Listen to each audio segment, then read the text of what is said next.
Hi, this is Christine Huff, and this is Healing Arts 101. Today we're going to talk to Lena Swanson, who's a shaman, and this is her fantastic location where she sees clients. As you can see, it's a beautiful spot in St. Paul. It's just an oasis even in the wintertime. As you can see, I'm dressed nice and warm. And this is called the Spirit Garage, and this is where she sees her clients. So I'm excited to show you about what she does today. Well, thank you so much for being here today, Lena. We're here with Lena Swanson, who is a shamanic healer and animal communicator. We're really happy to hear all about shamanism today. So thank you for being here. Thank you for having me. Why don't you start out by telling us a little bit about your history and how you got involved in shamanism? Well, I wasn't aware of shamanism at all until I started teaching English as a second language in St. Paul schools. And I taught Hmong refugees from Laos, refugees from the Vietnam War, and they still use shaman in their culture as healers and as spiritual leaders. And so when I was called to the shamanic path myself, I had already had some awareness of those shaman, the Hmong shaman.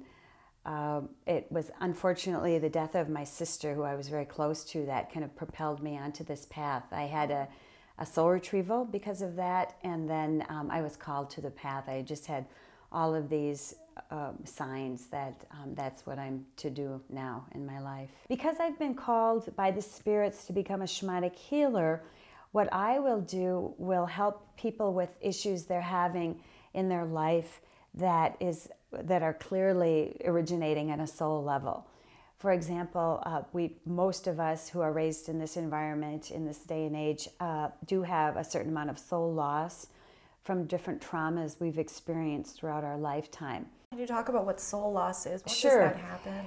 Well, when we have a traumatic event, when we're experiencing something very traumatic, for example, abuse, the last place you want to be is in your body.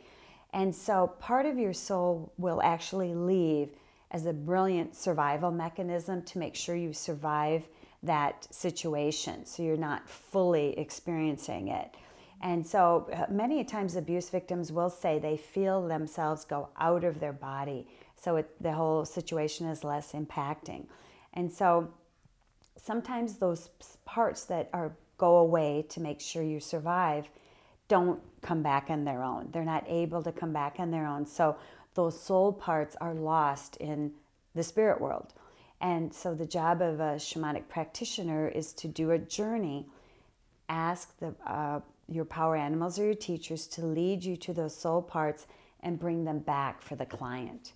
So I have done a lot and still do a lot of soul retrieval work for people and for animals, because animals have the same issues with soul loss that people do.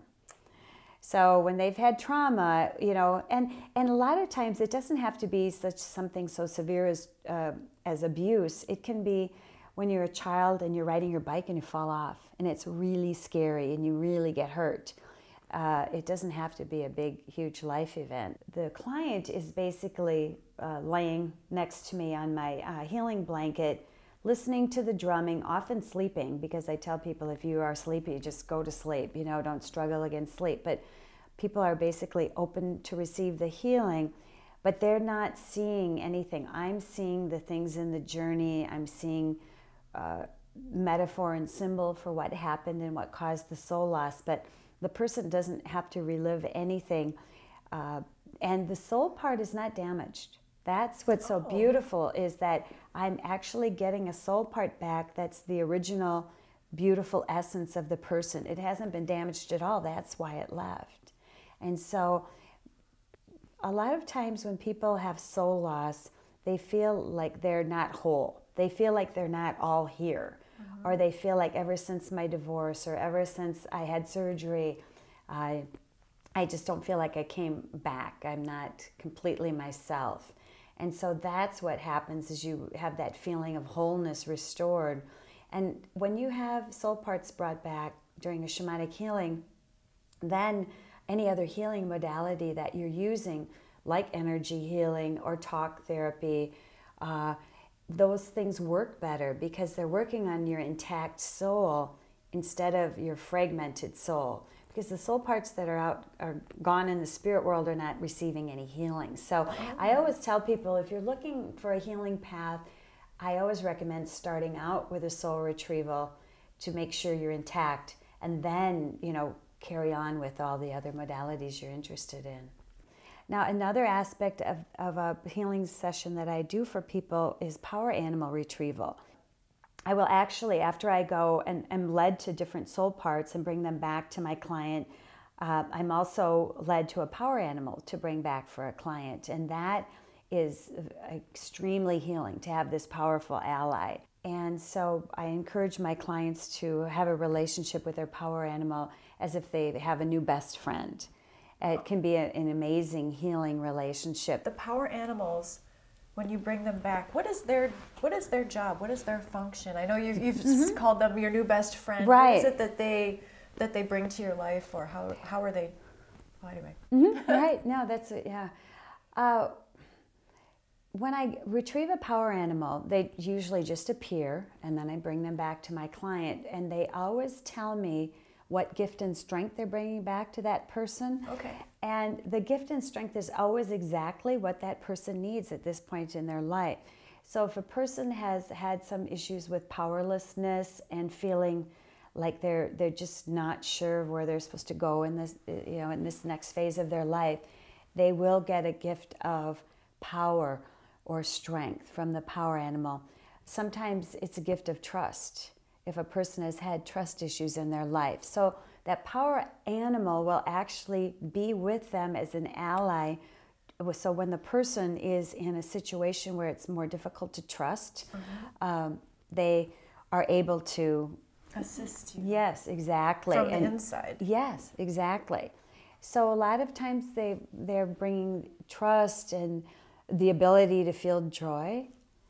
Really? Yes, Oh. they've, you know, and it's so interesting because the spirits know what my clients need. It's not me. I have no idea. It's the spirits working through me. So I'm not coming up with these things. This is what the spirits are telling me, and this is what the power animal tells me. Also, the third thing that people usually experience during a healing session is what we call extraction. And it sounds a little creepy, but it's just the idea that when you have soul loss, the universe doesn't like a void. And so that's where some what we call spiritual intrusions or different types of energies come into us. They're not evil. They just don't belong with us. It's not our energy. And so this is where the things like chronic pain, addictions, just never being able to feel well, those things kind of creep in. And as a shamanic practitioner, I see where those intrusions are during a journey, and I have a couple of power animals that help me remove them. So basically, people are getting soul parts back, they're getting a very powerful ally and a power animal, and they're getting things that don't belong with them taken out during one journey. It all happens during one journey. I'll never forget one client, for every soul part I get back for a client, the spirits make a recommendation of what that client can do, what that person can do to help integrate the soul part. And this man in particular, I think he had 3 soul parts, they said, we want you to go out and do something fun. And the spirits were even suggesting some fun things he could do. And I remember thinking, wow, you know, usually people get like journaling, or even I had a friend who the spirit said you need to see a therapist for a year. And this guy got to do, you know, all these fun things. So I thought, well, that's pretty cool. But when I came back from the journey and told him the story of what I had been shown and what the spirits told me, he just got this really stricken look on his face, and he said, that's going to be really hard for me. Wow. And it was a huge issue in his life to let go, to just relax enough to be able to play and really feel joy. So it really was exactly what he needed. It was very interesting. Okay, so I wanted to talk about a little bit more about what a healing looks like when a client comes. Yeah. First, I do what I call a diagnostic journey before the client even comes, a few days before our appointment. I do that on my own, and I specifically set the intention for the journey to ask the spirits what type of healing my client needs. And then that's when the spirits will say, well, you need to do a soul retrieval, a power animal retrieval, an extraction. Sometimes they recommend something called a soul remembering, and that's when a person has forgotten what their original intent was for this lifetime. So that helps people make decisions, especially now when so many people are looking for something different in their life. A soul remembering can really be helpful for that, remembering what you came here for originally. Does that mean career-wise or life?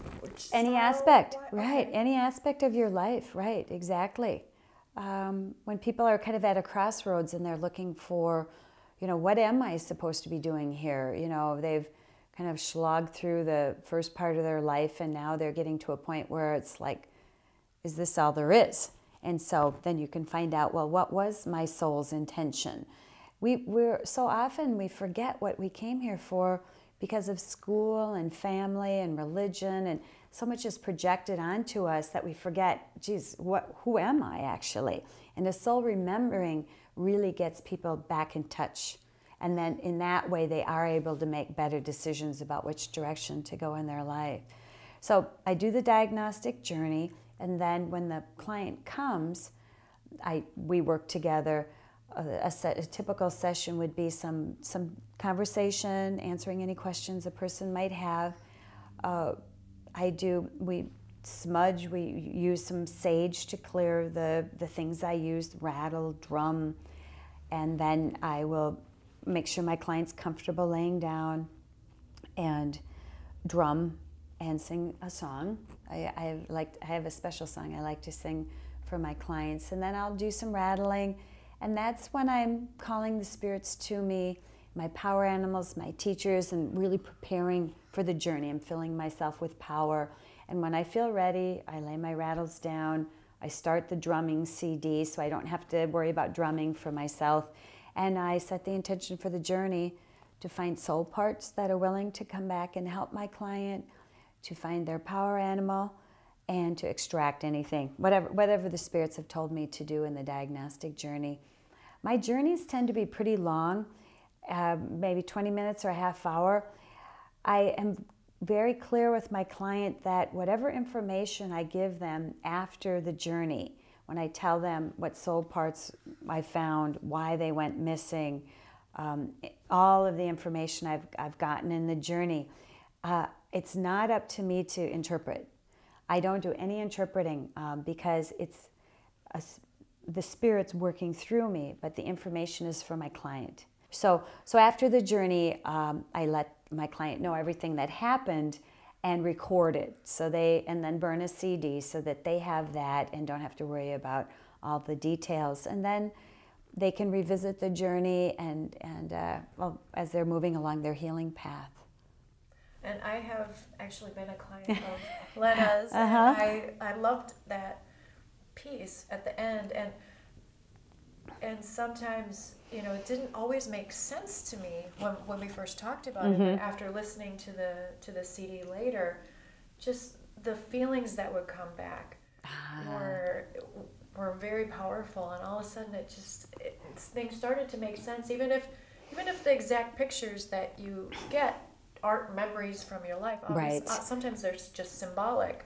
Exactly. When I'm shown things in the journey, most of the time it's metaphor and symbol. Not very often is it exactly a literal depiction of what somebody experienced.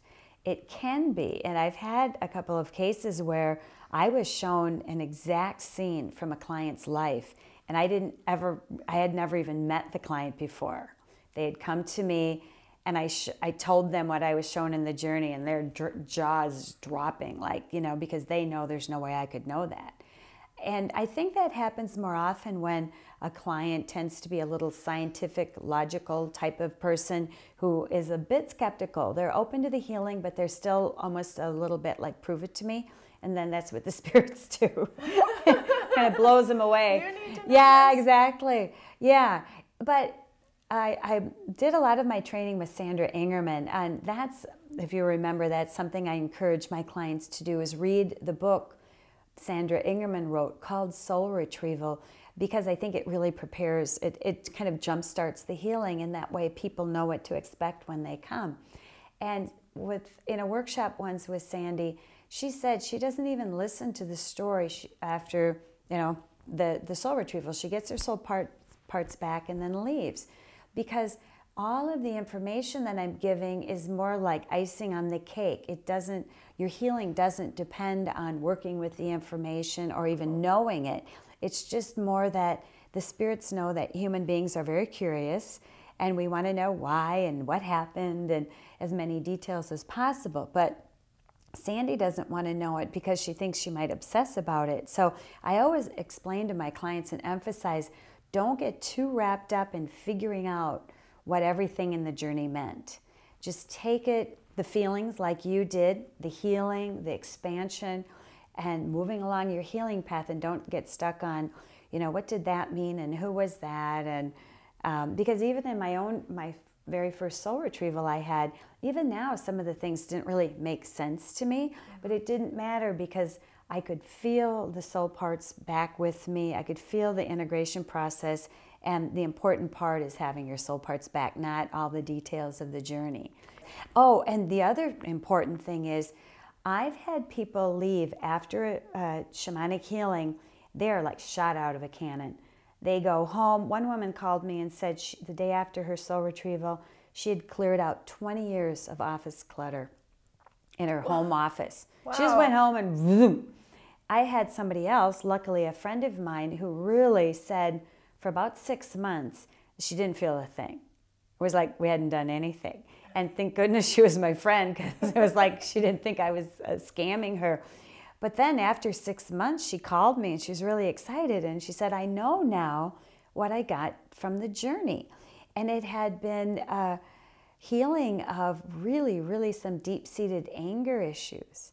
And she had been at a staff meeting and said that things that people were saying usually would make her go ballistic. And she was just noticed then later, she was just letting things roll off her back. Things that used to really anger her were just kind of like more like, just let it go, okay. And wow, and she finally could say, that was the soul retrieval, that was the shamanic healing. But it took 6 months of trusting. And I tell people, even if you don't feel this massive change instantly, we're so used to our microwave culture where everything kind of has to happen. It's okay, because you are getting a deep, deep soul level healing, regardless of if you're aware of it or not. And that's what happened with my friend. A woman one time came, she had a slipped disc in her neck, and they needed to do surgery, and they had to put a breathing tube in. Uh-huh. And so when they took it out, she had completely lost her voice. And they said, well, that's normal. You'll get your voice back. Well, like 6 months later, she could still only whisper. Oh, shoot. She completely lost her voice. And they said, well, when it's been this long, the chances of voice recovery are not that good. And so she came for a soul retrieval, and I sang my song at the beginning. And she was a animal communication client. So then she came and I did everything, and she left, and she could only talk about like that. I mean, she really had only a whisper. And so then about a month later, she called me to set up an appointment for animal communication. And all of a sudden I realized, I'm like, when did you get your voice back? She said, didn't I tell you the next day I woke up and I was singing the song that you had sung at the beginning of the ceremony. I'd never heard that song before. I was singing it, and my voice was back.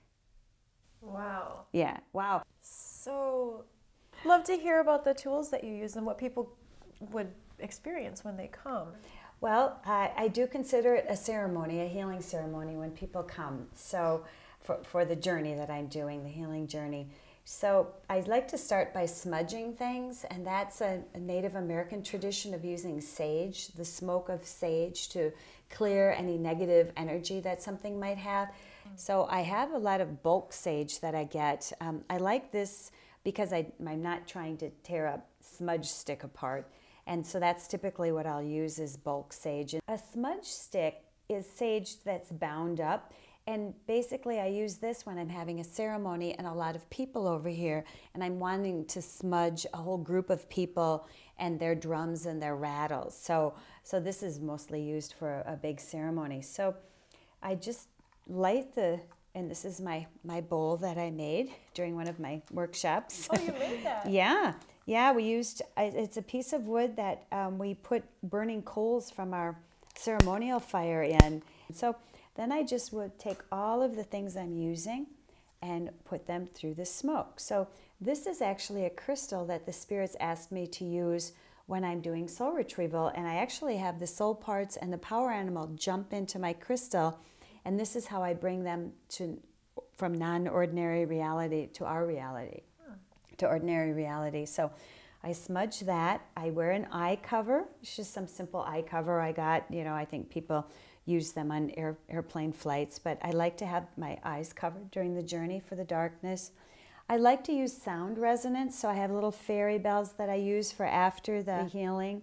I have some Tibetan chimes, and these are also a beautiful sound thing. I think after the soul retrieval, it's really nice to have the person experience some sound, just to feel the wholeness. Oh. So those are very nice. So the Tibetan chimes. I do have also a beautiful Tibetan singing bowl that I like to play, and that also, I better smudge it. So smudging is just like I'm doing, putting the item in a little bit of the smoke. So it is the smoke that does the clearing. Yes, exactly.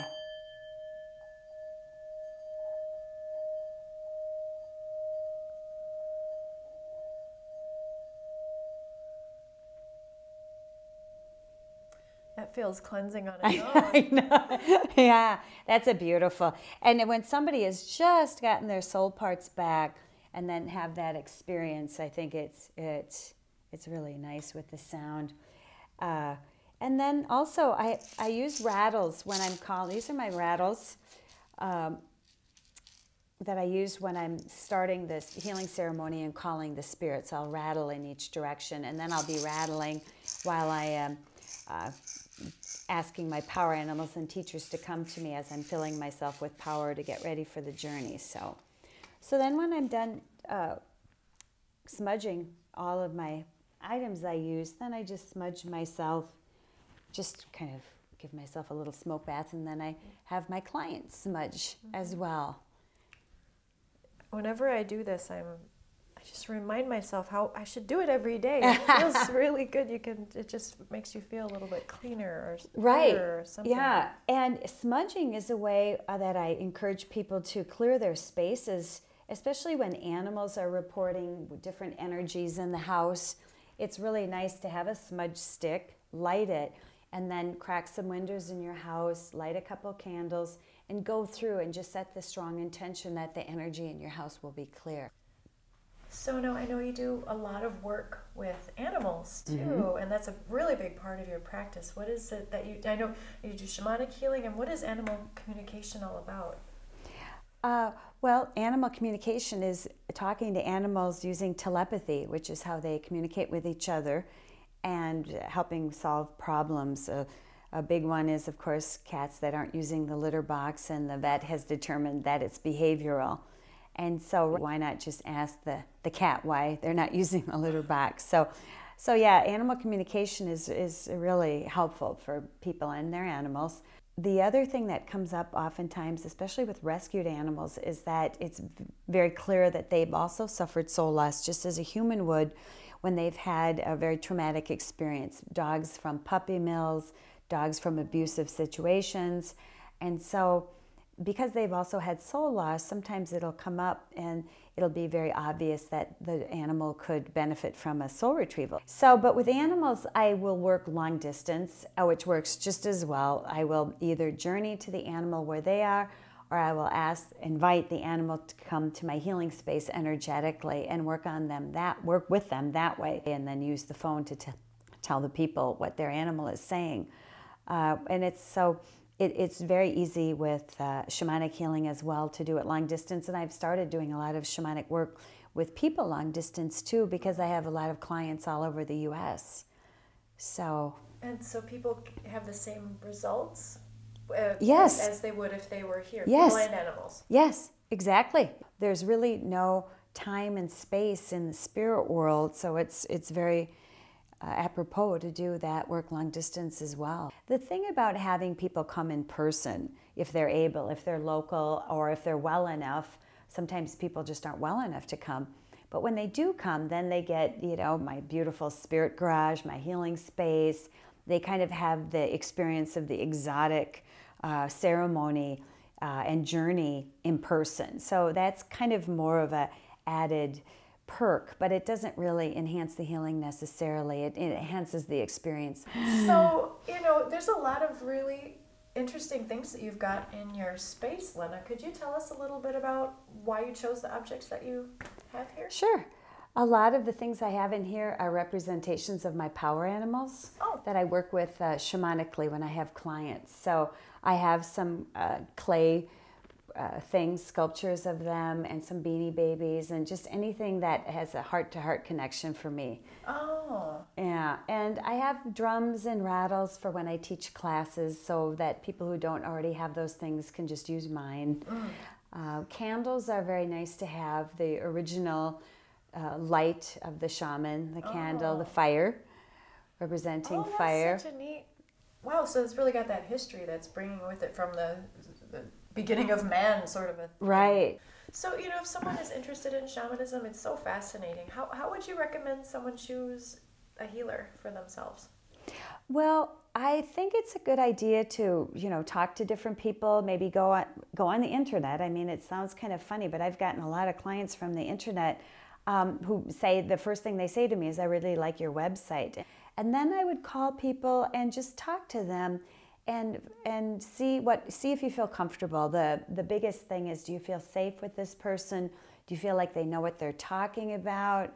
I don't put a lot of stock in training because it's nice to have training and workshops, but it doesn't replace the connection that people have with the spirits. If you don't have a good connection with the spirits, you're really not going to be effective. So I think it's fair to ask people what kind of results their clients have had, and then just see what you feel like. Well, thank you so much for being here today and helping people understand more about what shamanism is all about. I know it's not very well known, and you've just given a fantastic example for us to understand more about it. Great, good. I'm happy to do that. Thanks for being here. Sure, thanks.